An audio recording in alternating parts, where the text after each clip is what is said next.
Please join me in welcoming Rami Malek.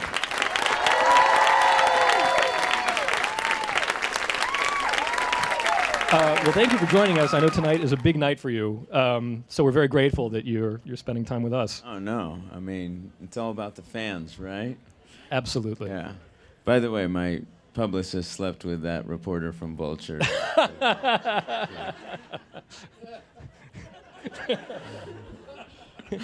All right. Well, why don't you start off? I'm sure everyone remembers, but just to refresh our memory, get us up to speed with where we last left Elliot Alderson and where, that we're picking it up, and how is he different than he was at the end of the last season? Where did we leave him? I think he was setting off to try to save the world and kind of failing miserably at it. This year, obviously there was that massive reveal about what's going on in his brain, and at the beginning of this season, he's dealing with the realization and coming to terms with having Mr. Robot be this actual existence in his mindset. So he's starting off in a very dire mental place, and just trying to figure it out. That's a very difficult place to be when you have to figure out that you have a mental issue that's so severe, and a lot comes with that. So that's where we begin with this guy. So if you want to up the stakes, that's not a bad place to start. Yeah, I mean, so talk about the challenge of playing that. You're it seems like it's almost playing a completely different character, someone who knows he has a mental illness, as opposed to last season when you were oblivious to that fact. Yeah, I mean, last year I just thought that this guy was some random anarchist, Mr. Robot, played by Christian Slater. I've sought him out, I guess, as well. He sought me out in order to help go through this plan to destroy financial debt as we know it, and it seemed like a pretty honorable but massive undertaking. And this year, when you discover that you have a mental illness of that state, it's very debilitating. He's just trying to figure out where his head is, and it's a place that he starts in denial and finally kind of accepting it and then dealing with it, and he sets off with a plan as to how he's going to eradicate Mr. Robot from his brain, which you can imagine how that's going to go. I'm going to guess, like everything else on the show, really, really well. Yeah, right.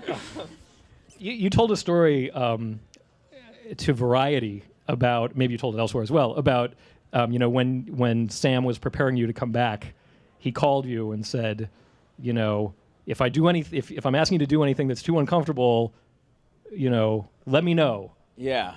So talk about that a little bit. Well, and then sorry. Did you have to? Did I? Yeah. I mean, we're almost done with the second season. I think we have about a week left, and I gotta say, it's really special. It's just as good, if not more powerful than the first season. So very proud of that. But Sam, at the end of the first season, when he was writing the second season, he comes up to me. He's like, I'm gonna really challenge you in ways that you weren't in the first season. I'm like, what do you mean? You put me through everything possible on that first season, and by the time, after the first week, I realized it was going to be different for him. And there were some takes this season that I had to pull myself out of, and as an actor, when you have to call cut, you're in a pretty bad place. So you've been shooting this season. You're in your last week, which means you've been living in Elliot's head, or vice versa, I guess. For how many months have you been shooting? 4 months maybe now? Yeah. 4 months. So what? It's a really. How you doing? I'm dying. Yeah, I mean that mindset that he's in is, it's a wild place to live. And you know what the thing is? People actually live like that. So I figure if people have to endure it in the real world, then I can do it as an actor portraying this guy. And I learn a lot from Elliot. Just going through what he has to live in, that complicated universe that is his life. It just humbles me as a human being because. Here's a guy who is, he's dealing with so much grief. He's got a really rough life. He's socially anxious. He's got a mental illness, and he's still trying to save the world. And so, I look at him and this quality of man. I mean, that's something, that I want to live up to. I mean, I don't want to do all the crazy, nutty things he does, but he's pretty spectacular in a way. Yeah. There's a lot of controversy. Around whether the show kind of endorses his political project. Yeah. And it seems like... So what I guess I would ask, how does... Maybe at the beginning of season 2, how does Elliot feel about that? And I would also ask how you feel about that. About his political views or the actions? Yeah, I mean, were his actions heroic? No, well, look, it's not like, it's not the typical superhero, vibe you get from a Marvel movie per se. I mean, he goes about things in some pretty confounding ways, and he does some irrational things, some pretty dicey things, and he's not the purest human being in the world, but he does have a very strong moral center, and I think given the circumstances that he lives in with all of his issues, the fact that he still does want to take care of his family and or the people he's really close to and achieve some type of human connection and on a larger scale make the world better for many people out there. Yeah, there is something heroic about that, and I think we look at this word of hero and think that everything is so pure and altruistic and perfect. It's not, and I think that's why a lot of people really connect with this guy, is because you can do heroic things and still have your own misgivings. And I know his can be really, really bad, awful things, but there is a quality of heroism in him that I think people have connected to. Yeah, going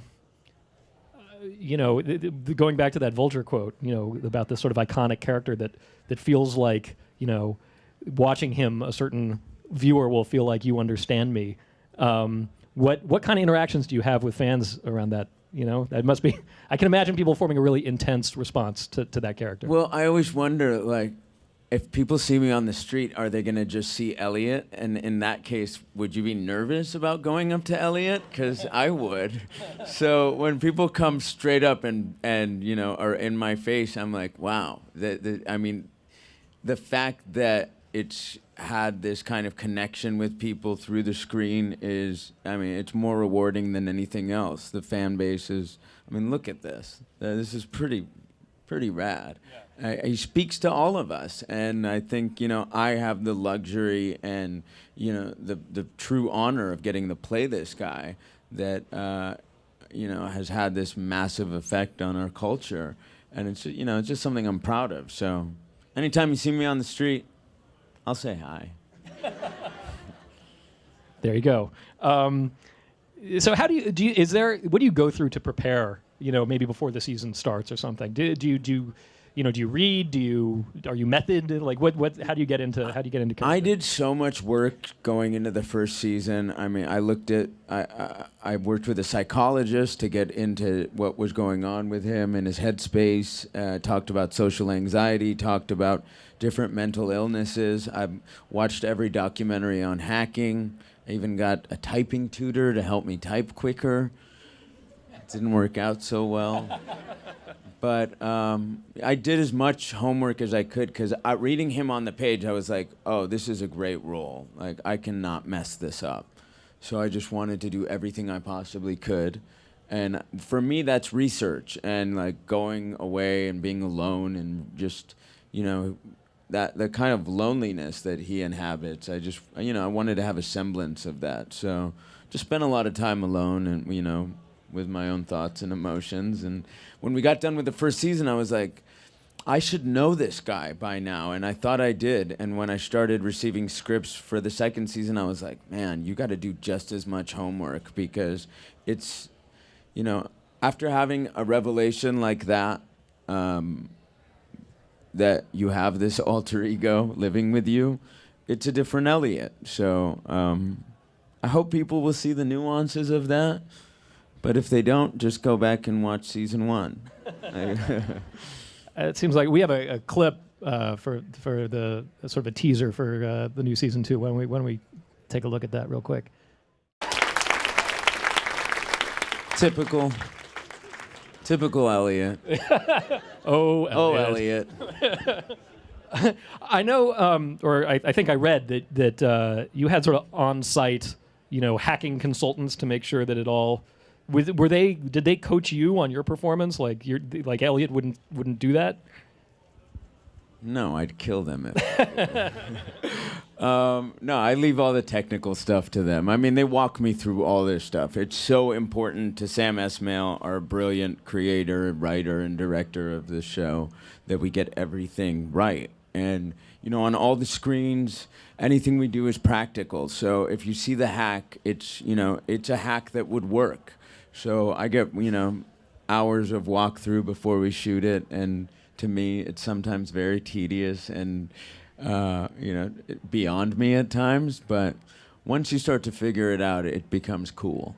So I've had this new appreciation for what guys like and girls like Elliot can do. Can you do some of that stuff now? Like, have you picked any of it up? Or are you doing it now? Am I doing it now? Yeah, just look at the... No. What if your pictures just popped up off your phone? No, look behind you right now. I'm not that good. No, I wish I was. That'd be a good, party trick, right? Yeah. It sounds like a great party. So talk a little bit about your relationship with Christian Slater. He obviously kind of came of age playing kind of a similar group of characters, right? Kind of antisocial and edgy and revolutionary and all that stuff. Did he give you any advice in terms of how to play this kind of guy? No, he didn't. I gave him a lot of advice. No, when I met Christian, we were they told me we found a mystery.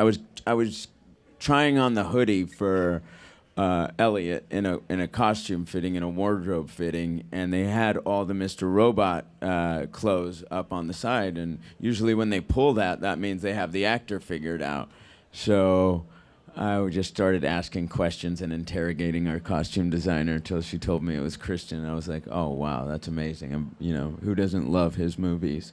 Yeah. And I sat down with him, and I was a little trepidatious. I'm like, am I going to get an egotistical actor who's had, a pretty iconic career? And he was nice. He was too nice. So then I got skeptical of that. I was like, there's a little something weird about that, right? You start questioning too nice all the time. But we shot that Ferris wheel scene the first after, the day after I met him, and he had just got hired, and we just, we were on that Ferris wheel, and we got to know each other, and I was like, oh, this is gonna be good, because not only was he acting up a storm, but in between takes, he was just down to earth and cool, and he's given me a lot of advice, and just been extraordinary through shooting. I always look forward to a scene with Christian.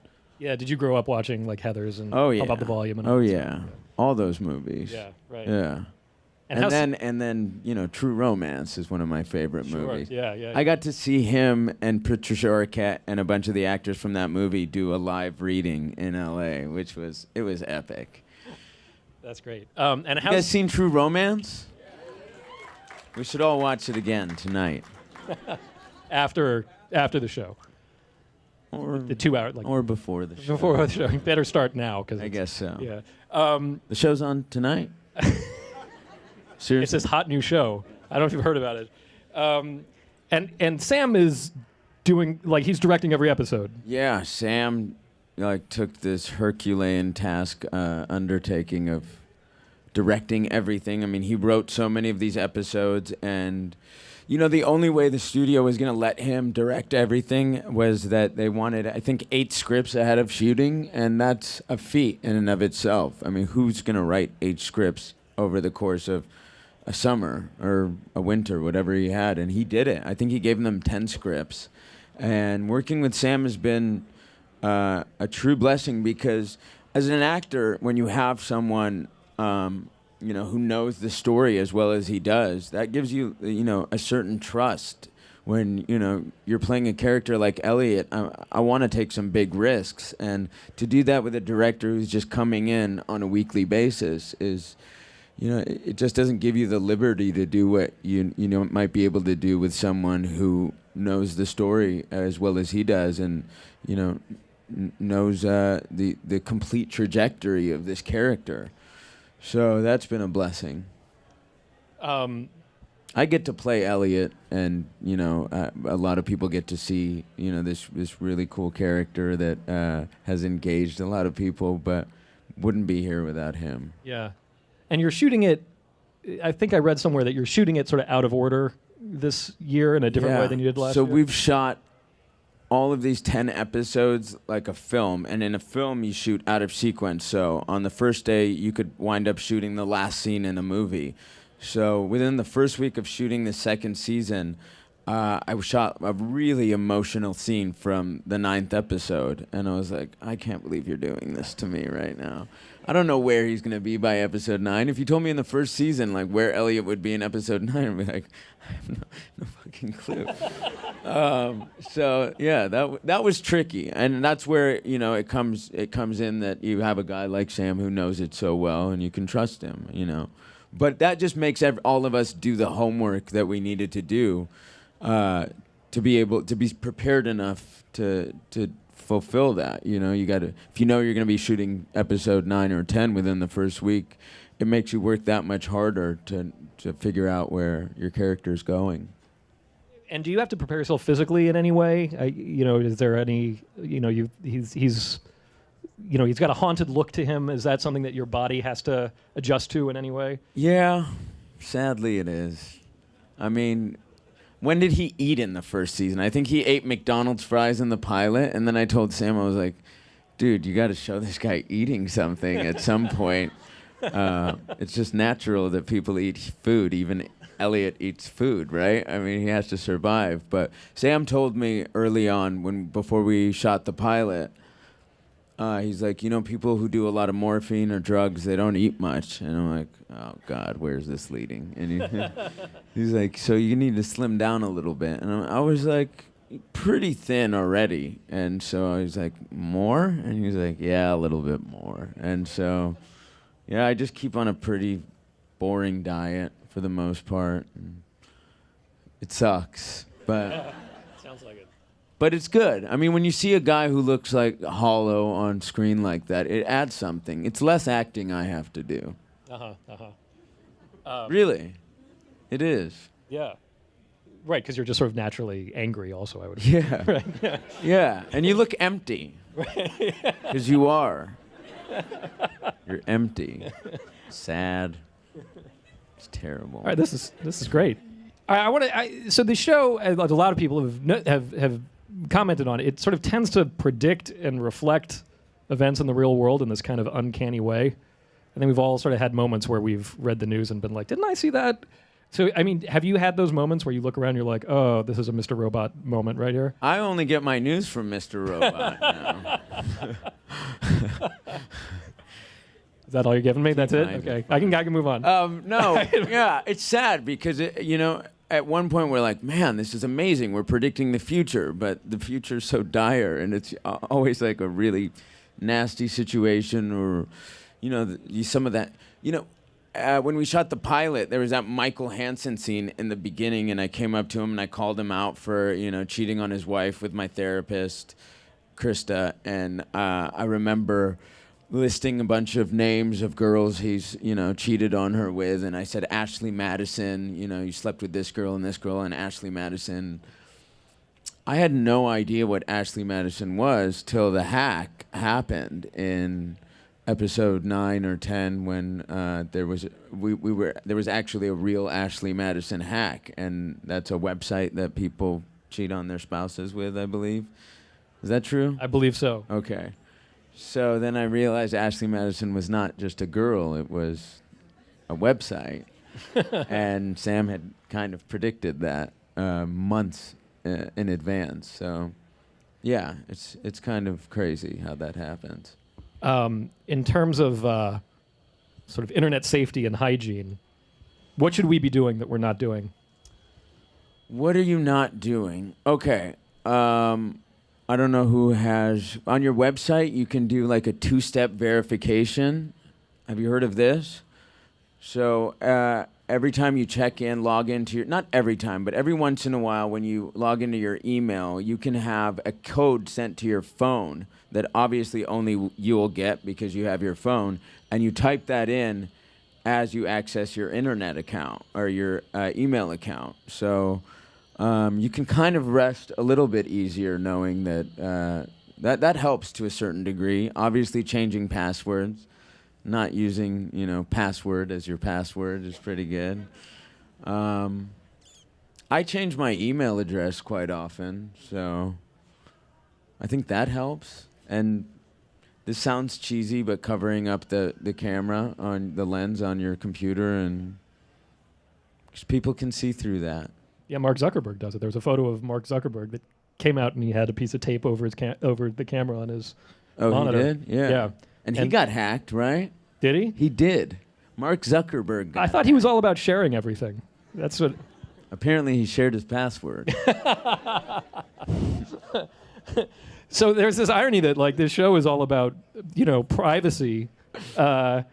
I mean, it's not all about privacy, but it certainly makes me paranoid about my own privacy. And at the same time, it's made you this very public figure.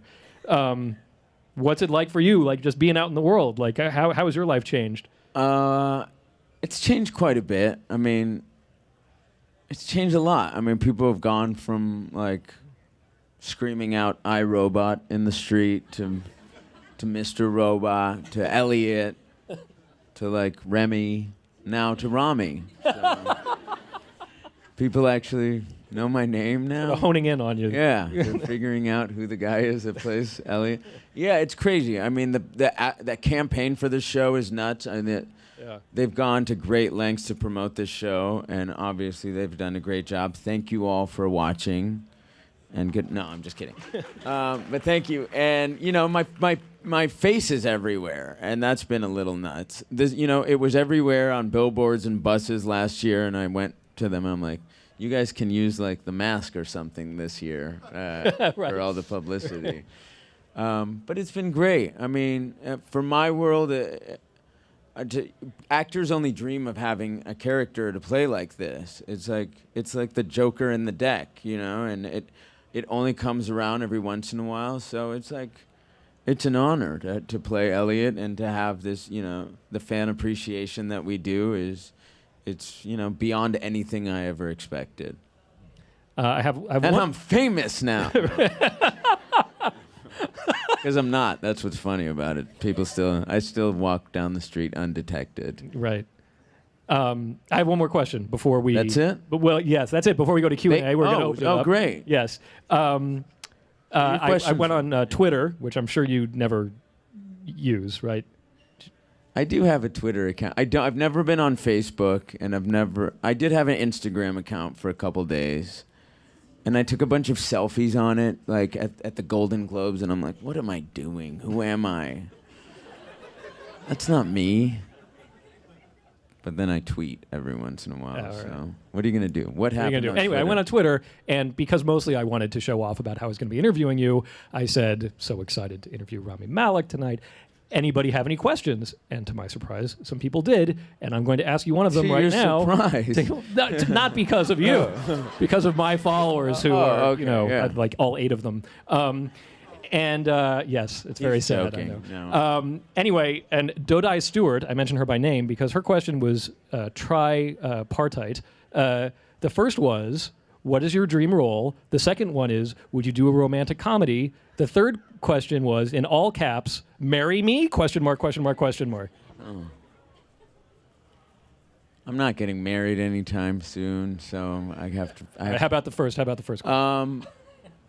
What was the first question again? Dream role. Dream role. Yeah. Look, I'm kind of playing a dream role, so I got to say, anything like this, it's like I said, any type of kind of Joker in the deck, and you know what those roles are. You know, it's literally like a Heath Ledger playing the Joker. That'd be a dream role, right? Anything where you get to do audacious stuff and still kind of find some sympathy for the character and you know, when people can relate to a character like Elliot that can be so polarizing and do some pretty manipulative stuff and still you feel for him, I mean, that's pretty special. So what else? I don't know. What would you guys like to see me do? A rom-com? I don't think so. I guess it depends on who a Rami-com? Sorry, that's Okay. Yeah, it depends on who the leading lady is, I guess, right? there's still hope, Dodai. Maybe it'll be her. Hi, my name is Christian, and I've been a fan of yours since the Pacific. And I just want to say your growth as an actor has been such an inspiration to me because I study film, and it's so extraordinary to see. I used to suck, right? No, you were great. You were great. And, thank you. I feel so proud for you because this role is so big, and I just want to say that because I'm really happy for you. Thank you, man. I really appreciate it. Yeah. Thank you very much, Christian. Yeah, I love that role. That was another Joker, so I'm just waiting on the next one. I think we might have one next year. I'll keep you guys posted, but some good stuff in the works. This Elliot gig has opened up a lot of opportunities for me. What would you advise to a young actor in New York City when it comes to classes, or is there any specific program that you think, kind of really helps you with character acting or specific roles to get that Heath Ledger, to get that Joker in the deck? Yeah, man. It's a tough question because, I know so many actors that are working and not working. A lot of my friends, we've grown up and there were times when everybody's, struggling. It's really tough. And one, I think, your heart just has to be in it all the way because otherwise the rejection can be pretty tough, as you know. I mean, sometimes there were moments where it's like, what am I doing? Like, this is just self-inflicted pain. But, classes weren't always my thing. I took classes, and at times I don't know that they did me any good because I would watch other actors do better than myself, and I was like, oh, man, I'm never going to be as good as they are. So I don't know how I figured it out, but I just, there are a couple great acting coaches that I worked with, and I would just get like some personal attention and figure out really what I was doing wrong and right. And I think that's how I learned rather than just watching people. I just kind of figured out what my problems were and what my struggles were and where I was excelling. Yeah. And that helped me more than anything. But there are other people who classes. It's funny that you think you'd go to school or take classes for acting, but it can help. And it can also, hinder you. But whatever makes you feel more confident in what you're doing, do that. Okay, thank you. You got it. I was wondering if you could play any other character, male or female, on the show, who would you play? Male or female? I'll go with male and female. White Rose is a pretty great character. That's good, but I gotta say, Carly's role as... No, maybe that's too... Carly and Portia this year, who play Darlene and Angela, this season you will see their roles just kind of skyrocket in what they're asked to do. They were kind of limited last year in what they had on their plates, and they're two terrific actors. And when you get to see how Sam has implemented them in this story, you're gonna be pretty fascinated. I mean, they give me a run for my money. I'm not kidding. I'm jealous and nervous. I should go work.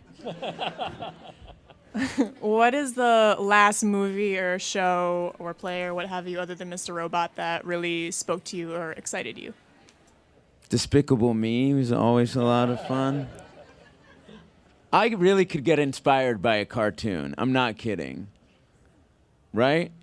I mean, the way they're making these cartoon animated movies is phenomenal these days. What was it, Inside Out? Did you see that? That I saw, yeah. I mean, Christian Slater cried through the whole movie. I'm not kidding, and he's not ashamed to say it. Hello, my name is George. How important do you feel that this show takes place in New York City, and would it be any different if it was anywhere else? Yeah, you know, there was talk about this show shooting in Toronto, and Sam and I was like, no, we can't. I didn't sign up for that. I mean, as much as I love that city, it's not where this show was meant to be. So I think we lost a few episodes on our budget in the first season in order to shoot here in New York. Wow. Yeah. And remember all those really cool kind of tracking shots in the pilot where you just see him walking through the city? It just really grounds him, and you see kind of how insurmountable it can be, that this world he lives in, and you get this, this idea of him being, the cog in the wheel. It's just he's so small, trying to survive in this concrete jungle, and nothing is. We shoot outside here often because there's a great shot of the Freedom Tower from almost any one of these little streets, and you can't. You have the juxtaposition of this minute human being with a hood on, with the backdrop of the Freedom Tower and other iconic buildings, and it just dwarfs him. So you really get a sense of how difficult his cause is and how resolute you have to be to achieve something here. So, most of you live here or visiting? New York can be tough, and but you're not gonna. You can't. I mean, they try to recreate this city on every backlot in Hollywood, and it's never quite the same. You would be, an art director would be putting together. They'd need a massive budget to create some of the things you see here. So it is. I mean, we'd say it's like as important a character as Elliot or Mr. Robot or anyone else on the show. Love shooting in this city. This is my favorite place to shoot, by the way. What do you find to be the most problematic thing about being a person of color in the industry, and what are some of the problems that you've run into this industry being a person of color? When I started out acting, I think people would be like, wait, he's too ethnic.